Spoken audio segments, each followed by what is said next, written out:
हैदराबाद का जंगल एक विस्तृत और विविध पारिस्थितिकी तंत्र है जो शहर के सीमाओं से परे फैला हुआ है।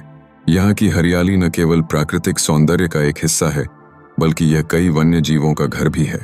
इन जंगलों में तेंदुए, भालू और विभिन्न प्रकार के पक्षी जैसे मोर और गिद्ध भी पाए जाते हैं।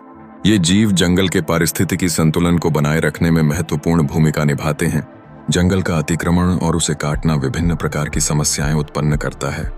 यह न केवल वन्य जीवों की प्राकृतिक आवास को नष्ट करता है बल्कि जैव विविधता में कमी भी लाता है।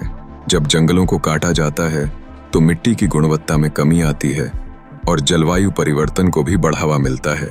स्थानीय निवासियों के लिए यह जल संसाधनों की कमी और पर्यावरणीय असंतुलन का कारण बन सकता है। भारतीय समाज में जंगलों का महत्व केवल प्राकृतिक स्रोतों तक सीमित नहीं है। जंगलें हमें हवा, पानी और प्राकृतिक संसाधनों का प्रबंधन करने में मदद करती हैं। वे मौसमी बदलावों को संतुलित करने में सहायक होती हैं और स्थानीय लोगों के लिए रोजगार के अवसर प्रदान करती हैं। इसके अतिरिक्त वे पर्यटन को बढ़ावा देती हैं, जिससे आर्थिक विकास में सहायता मिलती है।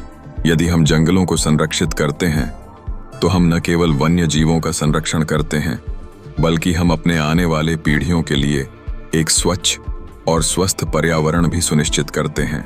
इसके अलावा जंगलों से हमें औषधीय पौधों, खाद्य उत्पादन और विभिन्न कच्चे माल का लाभ भी मिलता है।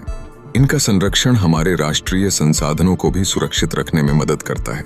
इसलिए हमें जंगलों की वैभव को समझने और उन्हें संरक्षित करने की आवश्यकता है। हमें इस बात की वैज्ञानिक समझ होनी चाहिए कि जंगलों की उपस्थिति न केवल हमारे लिए बल्कि पूरी पृथ्वी के लिए महत्वपूर्ण है। यदि हम जंगलों को काटने में लिप्त रहेंगे तो यह हर प्रजाति के लिए खतरनाक होगा। हमें एकजुट होकर इन प्राकृतिक धरोहरों की रक्षा करनी होगी।